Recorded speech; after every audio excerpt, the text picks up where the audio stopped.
Hello my dear friend, अपने YouTube channel पर रचना academy में आप सभी का स्वागत है। सीटेट का एग्जाम आपका देखिए जुलाई में होना है। ठीक, इसमें हम बात करेंगे जीन पियाजे के रिलेटेड से जो सीडीपी आपकी पूछी जाती है 30 मार्क्स की, जो इसमें आपका जीन पियाजे और जीन पियाजे से क्वेश्चन एग्जाम में बहुत ज़्यादा पूछे जाते हैं। अगर हम पेपर 1 और पेपर 2 की बात करते हैं तो आपके 10 नंबर यहाँ से कवर होंगे। तो चलिए फिर स्टार्ट करते हैं। वीडियो आप लोग ज़्यादा से ज़्यादा शेयर जरूर कर दीजिएगा, लाइक और चैनल को सब्सक्राइब। पहले आप थ्योरी करिएगा, उसके बाद इसके जो इससे जितने क्वेश्चन बन सकते हैं वो मैंने फिर लास्ट में क्वेश्चन लगाए हैं। ठीक है, क्योंकि मोस्ट इंपॉर्टेंट ये आपके लिए टॉपिक है। तो जीन पियाजे के बारे में हम जानेंगे। पहले तो आप जीन पियाजे के बारे में जानिए कि जीन पियाजे का कहाँ रहने वाले हैं। तो ये आप जानिए, जीन पियाजे जो है स्विट्जरलैंड के एक मनोवैज्ञानिक थे। क्या थे जीन पियाजे? जो है स्विट्जरलैंड के एक मनोवैज्ञानिक थे जो बाल विकास पर किए गए अपने कार्यों के कारण प्रसिद्ध हैं। ठीक, उन्होंने क्या किस पे विकास किया था? मतलब बालक पे ही, मतलब उन्होंने एक्सपेरिमेंट किया था, वो अपने बच्चे पे ही एक्सपेरिमेंट कर दिया था। ठीक है, नेक्स्ट पॉइंट हो जाएगा जीन पियाजे का संज्ञानात्मक पक्ष पर बल देते। कभी भी पूछ लिया जाए जीन पियाजे किस पे बल देते हैं, तो संज्ञानात्मक पक्ष पर बल देते हैं। संज्ञानात्मक विकास सिद्धांत का प्रतिपादन किया जाता था, इसलिए जीन पियाजे का विकासनात्मक जो मनोविज्ञान का जनक भी कहा जाता है। किसको कहा जाता है? जीन पियाजे विकासनात्मक मनोविज्ञान का जनक कहा जाता है। कई बार ये पूछा गया है, याद रखिएगा। जीन पियाजे कहाँ के मनोविज्ञानी? स्विट्जरलैंड। और किस पे बल देते हैं? तो याद रखें संज्ञानात्मक। और इनके जनक, मनोविज्ञान के जनक किस पे कहा जाता है? तो विकासनात्मक। ठीक, तो याद रखिएगा। ये पॉइंट आपके क्लियर हो गए होंगे। नेक्स्ट पॉइंट हो जाएगा, नेक्स्ट पॉइंट क्या है? जीन पियाजे की जो थ्योरी है, जीन पियाजे का संज्ञानात्मक सिद्धांत। तो इस पे हम बात कर लेते हैं जीन पियाजे की संज्ञानात्मक का सिद्धांत पे।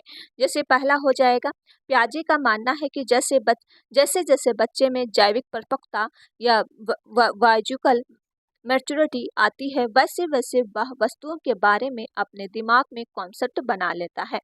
जीन पियाजे कहते हैं कि बच्चा जैसे जैसे बड़ा होता है उसकी उतनी ही कॉन्सेप्ट आती है। चारों स्टेट एक दूसरे से जुड़ी रहती है। देखिए, जीन पियाजे ने 4 स्टेट दिया है। जैसे एक आपकी होती संवेदी कामक अवस्था, संक्र और पूर्व सक्रियात्मक, मूर्त और अमूर्त। ये चारों स्टेट एक दूसरे से जुड़ी रहती। तभी पियाजे ने कहा है कि बच्चे की जैसे जैसे प्रकृति आती है वैसे वैसे वस्तुओं के अपने बारे में कॉन्सेप्ट बना लेता है। नेक्स्ट पॉइंट हो जाएगा, पियाजे के अकॉर्डिंग बच्चे के सक्रिय ज्ञान निर्माता और उन्हें नन्हे वैज्ञानिक भी कहा। देखिए, कई बार पूछा गया नन्हे वैज्ञानिक किसने कहा है, तो जीन पियाजे ने कहा है।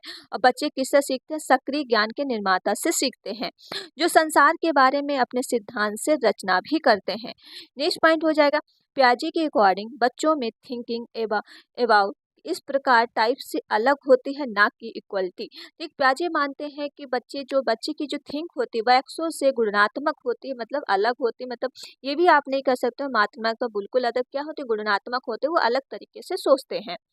नेक्स्ट पॉइंट हम बात करते हैं, नेक्स्ट पॉइंट हो जाएगा, अब इसमें दिए हैं जैसे कॉन्सेप्ट ऑफ कॉग्निटिव डेवलपमेंट। तो इसमें आपके जो कॉन्सेप्ट दिए गए हैं, जैसे कितने दिए गए हैं संज्ञा, या आपका जो याद रखिएगा संगठन। कई बार पूछा गया है संगठन क्या होता है।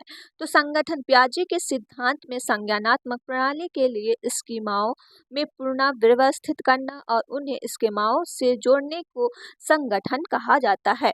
कई बार ये आपका मोस्ट इम्पॉर्टेंट लगा लीजिए, इस पे इम्पॉर्टेंट है क्योंकि अनुकूलन कई बार पूछा गया। अडप्टेशन क्या है? वातावरण के अनुसार अपने आपको ढालना अनुकूलन कहलाता है। इस प्रक्रिया के 2 भागों में, जैसे एक होती आत्मसातकरण, एक होता आप समायोजन, ये 2 भागों में बांटा गया है। तो लेकिन अनुकूलन आप जानिएगा कई बार पूछा गया, वातावरण के अनुसार अपने आप को ढालना। जैसा बच्चों को जिस तरह का वातावरण मिलेगा, बच्चा उस तरह से क्या है, बच्चा ढाल लेता है। ठीक, उसी तरह से वो सीख लेता है। अब इसकी 2 प्रक्रिया है, मोस्ट इंपॉर्टेंट है, जो आपके एग्जाम में पूछी जाती हर बार। जैसे आपका ये हो जाएगा आत्मसातकरण, एक होता है आपका समायन। तो आत्मसातकरण क्या होता है? पूर्व ज्ञान को नए ज्ञान से जोड़ना आत्मसातकरण कहलाता है। देखिए, पूर्व ज्ञान बच्चे क्या क्या था, तो इसमें पहले याद जानिएगा, थोड़ा एक्सप्लेन। बच्चे ने एक बड़े कुत्ते को देखा और उसने दिमाग में बैठा लिया कि कुत्ते के 4 पैर होते हैं और 2 कान, 2 आंख, और उसका रंग काला होता है और वो क्या करता है? भौं भौं करता है। इसके बाद बच्चे ने दूसरा सफेद रंग का कुत्ता देखा और बच्चे ने दिमाग में लगाया कि बच्चे कुत्ते के भी 4 पैर है, 2 कान है, 2 आँखें, ये भी क्या कर रहा है, भौं-भौं कर रहा है, बस इसका रंग रंग जो है सफ़ेद है। तो बच्चे ने अपने पूर्व ज्ञान को नए ज्ञान के साथ जोड़ लिया। बच्चे ने क्या नए ज्ञान पूर्व ज्ञान इसका पहले ये था कि एक कुत्ते को देखा, उसका रंग काला था, लेकिन उसकी 4 टाँगें थी, 2 आँखें थी और 2 कान थे, वो भौं-भौं करता था। लेकिन कुछ दिनों बाद बच्चे ने फिर से एक डॉगी देखा, वो उसका कलर था व्हाइट था, लेकिन सेम टू सेम वही वही चीज़ वो कर रहा था। तो उसने उसने ये सोच लिया कि हाँ, जो डॉगी है सफ़ेद भी हो सकता है, काला भी हो सकता है, मतलब कि जो भी इस तरह का दिखेगा वो सब सारे क्या है, डॉगी ही हैं। ठीक, ये होता आपका आत्मसातकरण, जो पूर्व ज्ञान से नए ज्ञान से जोड़ना। ओके, अब हम बात करते हैं आत्मसात समायोजन। समायोजन इससे थोड़ा अलग है। देखिए समायोजन क्या है, तो समायोजन के बारे में जान लेते हैं। पूर्व ज्ञान में परिवर्तन करके वातावरण के साथ तालमेल बैठाना समायोजन कहलाता है। देखिए इसका पूर्व ज्ञान जो पहले था, पूर्व ज्ञान ये था कि सफ़ेद डॉगी और ब्लैक डॉगी सेम, मतलब वो सोचता है कि जितने भी भौं-भौं करते सब डॉगी है, लेकिन उसमें उसने तालमेल बैठा लिया। अब तालमेल क्या बैठाया, जैसे बच्चे में के दिमाग में पहले से ही बच्चे के कॉन्सेप्ट माइंड में पहले पहले बैठा रखा था और उनके सामने बिल्ली आ जाती है। ठीक, बिल्ली आ जाती है, लेकिन बच्चे ने देखा उसके भी 4 पैर हैं, 2 कान हैं, 2 आँखें हैं और बस वो क्या करती है, म्याऊँ म्याऊँ करती है। बच्चे ने अपने पूर्व ज्ञान में परिवर्तन करके बिल्ली का कॉन्सेप्ट में दिमाग में बैठा लिया। अब बच्चा कहता है कि ज़रूरी नहीं है जिसकी 4 टाँगें हो, 2 कान हो, 2 आँखें हो, भौं-भौं करता हो, कलर भी चाहे काला हो। ज़रूरी नहीं कि डॉग भी हो सकता है, कोई भी जानवर हो सकता है। तो इसमें क्या उसने कर लिया, तालमेल समायोजन कर लिया, तालमेल बैठा लिया। ओके, तो इसे कहते हैं समायोजन। नेक्स्ट पॉइंट हम बात करते हैं, नेक्स्ट पॉइंट हो जाएगा आत्म समाधारण या संतुलन। ये भी पूछा जाता है, इसके द्वारा बच्चा आत्मसातकरण और समायोजन की प्रक्रियाओं के बीच का कायम करता है। देखिए अभी आपने देखा था आत्मसातकरण क्या होता है, पूर्व ज्ञान से नए ज्ञान को जोड़ लेता है। समायोजन होता है पूर्व ज्ञान से नए ज्ञान को तालमेल बैठा लेता है, तो उसी को जो बीच की होती है उसे संतुलन कायम रखता है, तो उसे ही कहा जाता है संतुलन। ओके, नेक्स्ट पॉइंट हो स्कीमा। स्कीमा कई बार पूछा जाता है, स्कीमा क्या होता है, स्कीम जैसे मानव के दिमाग में जो चीजें पहले से स्टोर होती है वह उनका प्रयोग करके किसी विषय के प्रति एक धारणा बनाता है, तो इसे स्कीमा कहते हैं। मानव शिशु की स्कीमा प्रवृत्ति और प्रतिक्रिया में जन्म जात होती है। देखिए स्कीमा होता है जो मानव क्या है, बच्चा क्या है, जो भी दिमाग में जो भी स्टोर क्या है अपनी चीजें वो स्टोर करता रहता है, फिर उनका प्रयोग करेगा। ठीक, फिर विषय के प्रति धारणा भी बनाता है, तो उसे ही कहा जाता है स्कीमा। जो क्या है जन्मजात होती, जन्म से लेके मृत्यु तक क्या है बच्चा जो है अपने में मतलब स्टोर करता रहता है हर चीज को, फिर उसको बाद में इसको जो धारणा भी करता है कि ये चीज क्या थी, जो क्या है माइंड में स्कीम बना ले, तो उसके कहा जाता है स्कीमा। और जिसने अभी तक वीडियो को शेयर नहीं किया तो प्लीज़ वीडियो को शेयर कर दो, लाइक कर लीजिए और चैनल को पहली बार है तो चैनल को प्लीज़ सब्सक्राइब जरूर कर लीजिए। और 2 बजे आपकी लाइव क्लास होगी जो सीडीपी की चलती है प्रैक्टिस सेट, तो वो आप जरूर जुड़िएगा 2 बजे live class. Okay, next point हम बात करते हैं पियाजे के संज्ञानात्मक विकास के 4 अवस्थाएं। ये 4 अवस्थाएं आपके लिए मोस्ट इंपॉर्टेंट है, यहाँ से क्वेश्चन आपके 2 से 3 नंबर कवर होते हैं। तो संवेदी जो बेसिक अवस्था है ये आपके सेंसरी मोटर स्टेट, इसे कहा जाता है 0 से 2 वर्ष के लिए होती है। और पूर्व सक्रियात्मक अवस्था जो होती है आपकी 2 से 7 वर्ष के लिए होती है। मूर्त सक्रियात्मक अवस्था आपकी जो होती है 7 से 11 वर्ष के लिए होती है। औपचारिक सक्रियात्मक अवस्था जो होती है आपकी 11 से 15 वर्ष के लिए होती है। अब हम जान लेते हैं इनके बारे में, एक एक पॉइंट क्लियर कर लेते हैं। देखिए अब हम जानेंगे संवेदीगामक अवस्था में क्या क्या होता है। जो आपका छोटा बच्चा रहता है सेंसरी मोटर स्टेज या आपका 0 से 2 वर्ष के लिए, इस अवस्था में बच्चा अपने ज्ञानेंद्रियों के माध्यम से सीखता है। देखिए ज्ञानेंद्रियों जैसे आँख, कान, नाक, जीभ, ये सब के माध्यम से बच्चा सीखता है। इस अवस्था में बच्चे के वस्तु स्थायित्व गुण आ जाता है, जैसे छिपी हुई वस्तुओं को बच्चे का है ढूंढ लेता है, इसमें वस्तु स्थायित्व का गुण आता है। जैसे यानी बच्चा अपने दिमाग में वस्तुओं की छाप बनाना शुरू कर देता है, जिससे वह छपी हुई वस्तुओं को भी ढूंढ लेता है। ठीक है, क्योंकि आपने देखा होगा छोटा बच्चा बहुत चीज़ें क्या, जैसे अब मम्मी पापा कहीं पे वो चीज़ रख देते हैं, चाबी भूल गए रखना, लेकिन छोटा बच्चा बहुत जल्दी क्या है वो चीज़ उठा ले, उसको पता है कि मम्मी ने चाबी कहाँ रखी, वो छाप बना लेता, वो वहां से ढूंढ के ले आएगा। तो इसे कहा जाता है वस्तुस्थायुत्वविद। ओके, सेंसरी मोटर में। अब हम बात करते हैं पूर्व सक्रियात्मक अवस्था आपकी क्या है, तो पूर्व सक्रियात्मक अवस्था जानिएगा, ये आपकी जो होती है 2 से 7 वर्ष के लिए। इसमें क्या क्या होता है, यह क्रिया करने से पहले की अवस्था होती है। क्या इसमें बोला गया है, जो यह क्रिया है से करने की पहली अवस्था होती है, इसमें बच्चा सामने आने वाली चीजों को देख कर पाएगा और समझ पाएगा, लेकिन कोई क्रिया नहीं कर पाएगा। ठीक है, इसमें क्योंकि 2 से 7 वर्ष के लिए अवस्था होती है, इस स्टेज में बच्चा प्रतीकों और सिंबल के यूज करने में निपुण हो जाता है। जैसे साइकिल शब्द सुनकर उसे माइंड में साइकिल का एक ही इमेज बन जाती है। अब उसने साइकिल तो सुना, लेकिन उसके बाद साइकिल का ही नाम सुना है और उसकी इमेज वैसी ही बन गई, हाँ यही साइकिल है। ओके, क्योंकि 2 से 7 वर्ष के लिए बच्चा होता है, इसमें होता है बच्चा छोटा। इस स्टेज में लक्ष्य निर्धारित व्यवहार इसे कहा जाता है, जो आपका क्षमता में आ जाती है। ठीक है, तो याद रखिएगा कि इसे क्या कहा जाता है, लक्ष्य निर्धारित व्यवहार भी कहा जाता है इस स्टेज को। अब हम इसमें बात कर लेते हैं जो आपकी पूर्व सक्रियात्मक अवस्था, इसमें आपकी बहुत सारी अवस्था आती है, जैसे जीवाद अवस्था, आत्म केंद्रितता, अल्पाटीवाटी अवस्था आती है, और साथ में आपकी ये केंद्रितता, संरक्षण और क्रमबद्धता, ये सारी अवस्था आती है। एक पिक पे अब हम बात कर लेते हैं। यहाँ से क्वेश्चन पूछा जाता है, जैसे जीवाद, जीवाद क्या होता है? जीवाद होता है जब बच्चा सजीव और निर्जीव वस्तुओं में अंतर नहीं कर पाता, उसे कहते हैं जीवाद। देखा होगा छोटा बच्चा जो है जमीन पे गिर जाता है, उसको चोट लग जाती है, फिर उसकी मम्मा आती है, जमीन को पीटने लगती है, कहती है हमारे बच्चों को गिरा दिया, अब आपको भी पीटूंगा। तो बच्चा क्या हो जाता है, वो खुश हो जाता है, उसको इसको अंतर नहीं रहता कि सजीव और निर्जीव में, उसे अंतर नहीं पता होता है, उसे कहते हैं जीवाद। आत्म केंद्रितता क्या होती है, जब बच्चा यह सोचना शुरू कर देता है कि जो वह कर रहा है, सोच रहा है, वह सब ठीक है। देखिए आत्म केंद्रितता अहम जो इको सिस्टम होती है उसके अंदर बहुत ज़्यादा होती है कि जो भी मैं कर रहा हूँ सब ठीक है, पूरी दुनिया में मैं ही ठीक हूँ, क्योंकि ये आपकी 2 से 7 वर्ष के अंदर का आती है। तो छोटा बच्चा रहता है कि मैं जो भी करूँगा सब कुछ सही करूँगा, तो इसमें रहता है कि जो मैं सोच रहा सब ठीक है। ठीक है, अब इसमें ये आपकी अवस्था पूछी जाती है, अपलटवाई, जो आपकी अपलटवाई कौन सी अवस्था, और इसमें बच्चा वस्तुओं, संख्याओं, समस्याओं को उल्टना पलटना नहीं सीखता। जैसे बच्चों को अगर आप दे दिए 4 से 6, ये तो जोड़ लेगा 6, अगर आपने अभी कह दिया 6 + 4 क्या है, तो बच्चा यहाँ पे कंफ्यूजन हो जाता है, उसके अल्पाटी ज्ञान नहीं आता है। ठीक, इसे ही कहा जाता है जो बच्चा क्या है, अल्पाटी ज्ञान नहीं कर पाता है। ठीक है, नेक्स्ट पॉइंट हम बात करते हैं। नेक्स्ट पॉइंट जैसे हो जाएगी मुद्रा, संप्रत्य, दूरी, भार, ऊंचाई, क्रम निर्धारण, योग्यता आदि के कॉन्सेप्ट में कमी इसी अवस्था में होती है। 2 से 7 वर्ष में अवस्था में इसको इतना, जैसे मुद्रा, मुद्रा कॉइन, जैसे आपने बच्चों को कॉइन बहुत सारे दे दिए और आपने अगर 2000 का नोट दिया, लेकिन बच्चा क्या उसमें उठाएगा, कॉइन उठाएगा, 2000 का नोट नहीं उठाएगा, क्योंकि उसको इसमें कमी जो कॉन्सेप्ट बनाने की अवस्था उसमें बहुत ज़्यादा कम होती है, कि उसे लगता है कि जो बहुत ज़्यादा कॉइन है वो बहुत ज़्यादा पैसे हैं। ठीक है, जैसे दूरी, भार, ऊंचाई में इसमें आप बच्चा जो है कॉन्सेप्ट नहीं बना पाता है।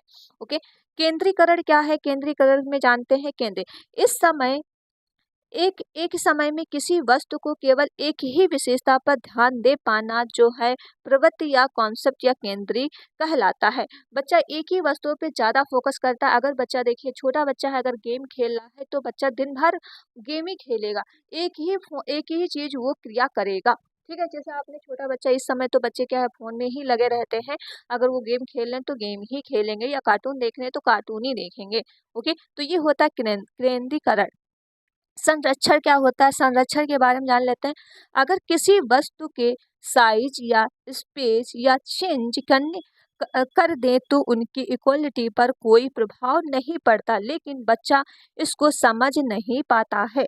इसमें क्या होता है, जैसे कोई साइज है या स्पेस है या चेंजेस में कोई भी मतलब प्रभाव पड़ जाए, लेकिन बच्चा इसमें क्या है नहीं समझ पाएगा, ये आपका संरक्षण होता है। जैसे आप यहाँ से थोड़ा सीख सकते हैं क्या है, जैसे क्या हो जाएगा, जैसे रोटी बनाने के आटे को गोले को बच्चे को दिखाकर उसका रोटी बनाने के बाद पूछेंगे कि आटे का गोला बड़ा या रोटी का, वह नहीं बता पाएगा कि देखिए आटे का गोला इतना होता है, रोटी फिर इसको बेलोगे बड़ा हो जाएगा, लेकिन वो इसका कॉन्सेप्ट नहीं पता रहता है कि हाँ ये इसका बड़ा था, ये साइज बड़ा है। ठीक, ये आपका संरक्षण होता है। अब क्रमबद्धता क्या होती है, क्रमबद्धता के बारे में जान लेते हैं। देखिए, इससे बच्चा वस्तुओं और तथ्यों को उनके आकार के रखना नहीं सीख पाता है। जैसे कि आप देखेंगे यहाँ पे, सॉरी चलो यहीं पे हम बता देते क्रमबद्धता क्या होती है। जैसे इसमें बच्चा वस्तुओं और तथ्यों के आकार, जैसे आकार क्या होते हैं, जैसे गोला हो गया, सर्किल हो गया, इनके बारे में बच्चा जो है नहीं जानता है, ये सब क्या है नहीं नहीं जान पाता है। तो ये होती है आपकी क्रमबद्धता। नेक्स्ट पॉइंट हो जाएगा, जैसे क्रमबद्धता ये भी आए, जैसे कोई चीजें वस्तुएं छोटी है बड़ी है, तो ये भी आप बच्चों को क्या है नहीं रख पाता है कि कौन वस्तु छोटी है, कौन वस्तु बड़ी है।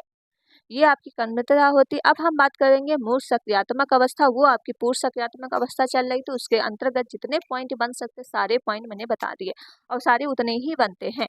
अब हम बात करेंगे मूर्त सक्रियात्मक अवस्था, जो आपके 7 से 11 वर्ष के लिए होती है। अब उसका जस्ट अपोजिट इसका होता है। ठीक है, जैसे अभी पूर्व सक्रियात्मक पढ़ा, लेकिन इसका सारा जस्ट अपोजिट हो जाएगा। जैसे इसमें जैसे आपने देखा, इस अवस्था में बच्चा सामने रखी हुई चीजों को देख कर ही कुछ कर सकता है, उन पर चिंतन करना शुरू कर देता है, क्योंकि इसमें जो है मूर्त सक्रियात्मक अवस्था शुरू हो जाती है। ठीक है, इस अवस्था में बच्चा अल्पावधि जीवाद, मुद्रा, भार, संरक्षण क्रमबद्धता की योग्यता में कॉन्सेप्ट का गुण आ जाता है। उसमें क्या था, गुण नहीं रहता था। इसमें जैसे जीवाद है, मुद्रा है, इसमें सबका गुण आ जाता है। उसका वही है पूर्व सक्रियात्मक अवस्था का सीधा इसका उल्टा है। ठीक है, आज्ञात्मक तकड़ा। अब हम जान लेते हैं आज्ञात्मक तकड़ा क्या होता है। यह भी इसी अवस्था में आ जाती है, यानी जब बच्चा उदाहरण से देखिए, उदाहरण के ऊपर आधारित होकर तर्क करने लगता है। जैसे पेड़ जरूरी है या नहीं हमारे लिए, जैसे बच्चा कह रहा है पेड़ जरूरी है या नहीं हमारे लिए। जैसे बच्चा आंसर है जरूरी है, क्योंकि इससे हमें ऑक्सीजन मिलती है। ठीक है, इसमें क्या है, बच्चा तर्क करना शुरू कर देता, पेड़ क्यों जरूरी है, इससे मुझे ऑक्सीजन मिलती है। ओके, तो ये चीज है। अब हम बात करते हैं औपचारिक अवस्था। अब औपचारिक सक्रियात्मक अवस्था क्या होती है, जो फॉर्मल ऑपरेशनल स्टेज है आपकी 11 से 15 वर्ष के लिए होती है। इस संज्ञान में सर्वोच्च अवस्था होती है। इसमें बच्चा जो है अमूर्त चिंतन करने लगता है। उसमें बच्चा क्या कर रहा था, अमूर्त चिंतन करना प्रारंभ करता है। इसमें बच्चा जो अमूर्त चिंतन करने लगता है। जैसे निगनात्मक तकड़ा क्या होता है, इसमें नियमों के उदाहरण करने की ओर होता है। जैसे अगर निगनात्मक पूछा जाए तो नियम की ओर, उदाहरण की ओर चलता है। पहले बच्चों को नियम पता होगा, फिर उदाहरण की ओर वो चलेगा। ठीक है, वही होता निगनात्मक तड़क। जैसे अब हम जानेंगे क्वेश्चन के बारे में जान लेते हैं, क्योंकि इसमें जो आप थोड़ा एक सेकंड रुकिएगा, बड़ा हो गया थोड़ा थोड़ा आप इसमें एक दो पॉइंट और जानिएगा। देखिए, ये आपकी जो औपचारिक सक्रियात्मक अवस्था होती है, इसमें बच्चों को हर चीज का ज्ञान आ जाता है, क्योंकि ये गोल्डन एज आपकी होती है, जो 11 से 15 वर्ष के लिए होती है। इसमें तर्क करना शुरू कर देता है, अमूर्त करना शुरू कर देता है, और मन में ही मन क्या है सोचने भी लगता है। ठीक, तो याद रखिएगा। चलिए, अब हम करते हैं क्वेश्चन। अब इसके मोस्ट इंपॉर्टेंट क्वेश्चन जो एग्जाम में क्या तौर पे पूछे गए हैं, तो वही आपके क्वेश्चन है। जैसे पहला क्वेश्चन हो जाएगा आपके सामने, जीन पियाजे के अनुसार संज्ञानात्मक विकास किस प्रक्रिया द्वारा सुगम होता है। तो किस प्रक्रिया द्वारा सुगम होता, अनुकूलन, पुनर्बलन तो कुछ होता नहीं है, और पूर्ण अभ्यास भी कुछ नहीं होता, विधि भी कुछ नहीं होता। अभी मैंने बताया अनुकूलन पढ़ाया, अडोप्टेशन पढ़ाया है, तो ऑप्शन इसका सीधा सीधा निकल आया, ए बिल्कुल राइट है। क्वेश्चन करते हैं नेक्स्ट। क्वेश्चन नंबर नेक्स्ट हो जाएगा, जीन पियाजे संज्ञानात्मक विकास के सिद्धांत के अनुसार किस अवस्था में अधिकांश बच्चे सक्रियाओं पर क्रिया करने लगते हैं और अपने परिपक्वता के निगनात्मक तर्क सोच विकसित हो जाती है। अभी मैंने आपको पढ़ाया, तो किसमें ये पढ़ाया, निगनात्मक तर्क सोच विकसित हो जाती है। संवेदीगामक अवस्था भी मैंने बताया 0 से 2 वर्ष के लिए होती। पूर्व सक्रियात्मक अवस्था होती 2 से 7 वर्ष के लिए होती है। मूर्त सक्रियात्मक अवस्था होती 7 से 11 वर्ष के लिए होती है। औपचारिक होती है आपकी 11 से 15 वर्ष के लिए होती है। तो ये मैंने आपको अभी बताया कि किस में ये आपका है। 1 सेकंड रुकिएगा, ठीक है। तो ये आपकी जो अवस्था अभी हमने बताया कि निम्नात्मक सोच क्या है विकसित होने लगती है, ये आपकी जो है औपचारिक सक्रियात्मक अवस्था है, फॉर्मल ऑपरेशनल औपचारिक सक्रियात्मक अवस्था। ऑप्शन इसका हो जाएगा डी, बिल्कुल राइट है। क्वेश्चन नंबर नेक्स्ट है थर्ड। क्वेश्चन नंबर थर्ड का राइट आंसर बताओ। जीन पियाजे के सिद्धांत में जब बच्चा नए अनुभव के लिए मौजूदा स्कीमा को संशोधित करता है, वह प्रक्रिया क्या कहलाती है? अब पूछा गया है स्कीमा को संशोधित करता है, तो इसका राइट आंसर समायोजन, संगठन। देखिए अभिसंज्ञान तो होता नहीं, पार्ट जो है ये दिया नहीं है, मतलब जीन पियाजे पार्ट तो वाइगॉस्की ने बोला है। तो अब बताओ तो इसका राइट आंसर क्या है? जो स्कीमा में मौजूदा, ये आपका अभी मैंने बताया है कि समायोजन, जो क्या है समायोजन की जो 2 स्टेज होती है, ठीक है, जो आत्मसातकरण और समायोजन के बीच में क्या है तालमेल जो बैठा लेता है, ठीक, स्कीमा में संशोधित कर लेता है। जो अभी हमने बताया है कि समायोजन क्या होता है, जैसे कि आपका आत्मसात करता पूर्व ज्ञान के नए ज्ञान से जोड़ देता। समायोजन होता है पूर्व ज्ञान में तालमेल, जैसे बिल्ली और कुत्ते की अभी मैंने स्टोरी बताई थी कि उसमें जरूरी नहीं है कि जिसकी 4 टांगे हो और म्याऊं म्याऊं करता हो या भौं भौं करता हो, तो कुछ भी हो सकता है, तो उसमें तालमेल जो बैठा लेता है उसे कहा जाता है समायोजन, ठीक है। थ्योरी अभी आपको मैंने करवा ही दिया है, उसके बाद ही मैंने क्वेश्चन दिए हैं। क्वेश्चन नंबर नेक्स्ट है। क्वेश्चन नंबर नेक्स्ट है फोर्थ। जीन पियाजे के अनुसार आत्म केंद्रितता के क्या मायने हैं? तो आत्म केंद्रितता के क्या मायने हैं? पहला पढ़ेंगे, किसी स्थिति में एक ही ज्यादा आयाम विचार करने की क्षमता होती है, सोच प्रक्रिया में मानसिक संरचनाओं के आधार पर संगठित करना होता है, या फिर नेक्स्ट पॉइंट क्वेश्चन हो जाएगा, मौजूदा स्कीम का उपयोग करते हुए संसार की समझ बनाना, या दूसरों के अनुभव में सांसारिक दृष्टिकोण को अपने दृष्टिकोण से परिवर्तित देखना। देखिए अभी आपने देखा था दूसरे के अनुभव व सांसारिक दृष्टिकोण को अपनी दृष्टि से देखने की प्रवृत्ति होती है, तो ऑप्शन इसका हो जाएगा डी, बिल्कुल राइट। क्वेश्चन नंबर नेक्स्ट है। क्वेश्चन नंबर आपके पास फिफ्थ हो जाएगा। फिफ्थ का राइट आंसर बताओ। जीन पियाजे के सिद्धांत के अनुसार किस चरण में बच्चे प्रक्रियात्मक खेल करने में सक्षम हो जाते हैं, परंतु उनकी सोच मूर्त अवस्था तक सीमित होती है बजाय अमूर्त? तो बताइए कौन सी अवस्था ये आपकी है? देखिए इसमें कह रहा है बच्चा परंतु उनकी सोच जो है मूर्त अवस्थाएं तक ही सीमित होती है।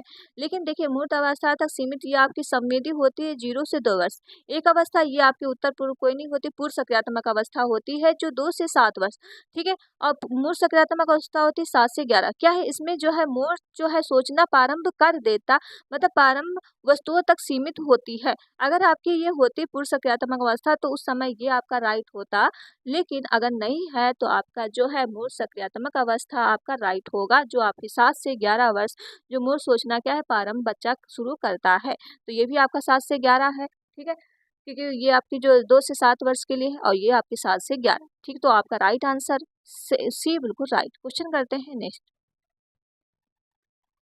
क्वेश्चन नंबर नेक्स्ट है। इसमें दिया है जीन पियाजे के अनुसार निम्नलिखित अनुकूलन के भाग कौन कौन से हैं? अब अनुकूलन देखिए पार्ट तो दिया नहीं है, अब जिसमें थर्ड पॉइंट है वो तो आप काट दो, क्योंकि पार्ट जो है सेस्पोल्डिंग वाइगॉस्की ने दिया है तो ये तो आपका गलत हो जाएगा। तो थर्ड आप काट देंगे, क्या बचेगा? समायोजन और समावेशन। तो इसका राइट आंसर हो जाएगा आपका जो फर्स्ट, बिल्कुल राइट है। क्वेश्चन नंबर नेक्स्ट है। क्वेश्चन नंबर नेक्स्ट है, पियाजे के अनुसार बच्चे कैसे सीखते हैं? देखिए पियाजे ने क्या बोला, कैसे बच्चे सीखते हैं?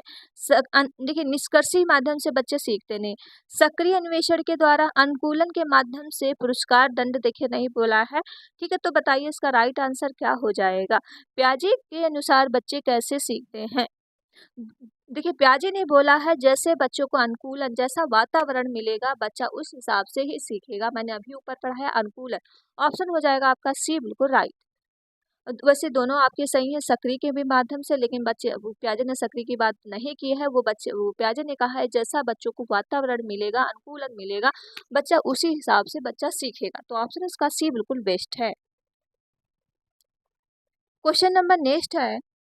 जीन पियाजे के अनुसार बच्चे किस स्तर पर अमूर्त तर्क करने की क्षमता को विकसित करते हैं। देखिए, अमूर्त तर्क दिया है विकसित करते हैं, ये आपका अभी मैंने बताया है।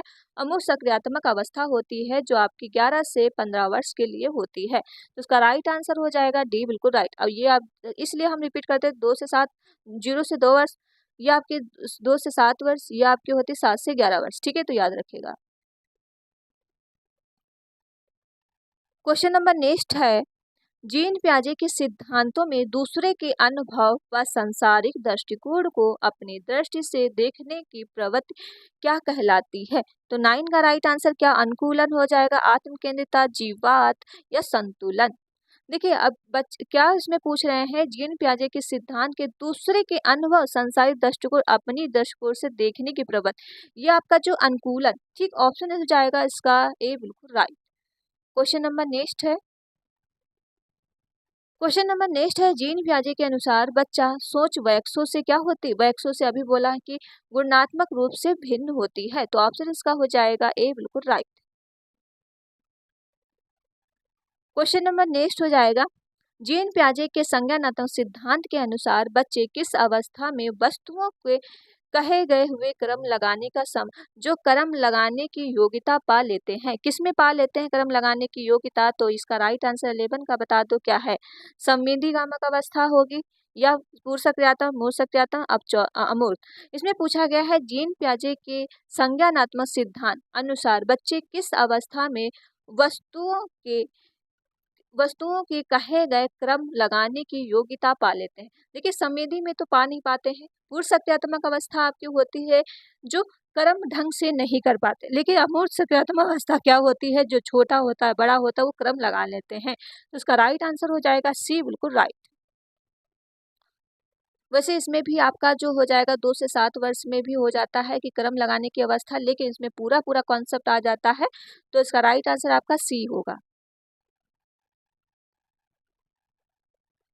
क्वेश्चन नंबर नेक्स्ट है, जीन पियाजे ने सुझाव दिया कि, तो किस पे सुझाव दिया है। तो इसका राइट आंसर बच्चे बड़ों से अलग सोचते और सीखते हैं या भाषा के विकास के माध्यम से करते। देखिए, भाषा के बारे में पियाजे ने बात ही नहीं किया है।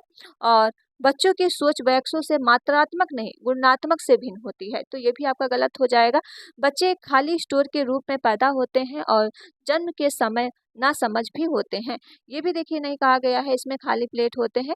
तो इसका राइट आंसर आपका जो है फर्स्ट बिल्कुल राइट हो जाएगा। बच्चे बड़ों से अलग सोचते और सीखते भी हैं, जैसा अभी हमने आपको ऊपर पढ़ाया था। ओके, तो 12 क्वेश्चन थे। 12 क्वेश्चन आपके पास मोस्ट इंपॉर्टेंट जो थ्योरी थी, मैंने थ्योरी आपको करा दिया है। तो चलिए फिर वीडियो यहीं तक रखते हैं। वीडियो आप लोग क्या ज़्यादा से ज़्यादा प्लीज़ शेयर जरूर करिएगा, लाइक कर लो। अगर चैनल में पहली बार हैं तो चैनल को प्लीज़ सब्सक्राइब जरूर कर लीजिए। कल हम बात करेंगे कोलवर और वाइगवास्की के बारे में। ओके, और 2 बजे लाइव क्लास जरूर जुड़िएगा। आपकी 2 बजे लाइव क्लास होगी जो आपकी सीडीपी की मॉक टेस्ट चलती है। तो आज मॉक टेस्ट आपका 5 होगा। कितने क्वेश्चन होंगे, 60 क्वेश्चन होंगे, मोस्ट इंपॉर्टेंट क्वेश्चन होंगे। तो चलिए फिर वीडियो आप लोग शेयर जरूर कर दीजिएगा, लाइक कर दो और चैनल को सब्सक्राइब कर दो। मिलते हैं नेक्स्ट वीडियो में। Thank you friends.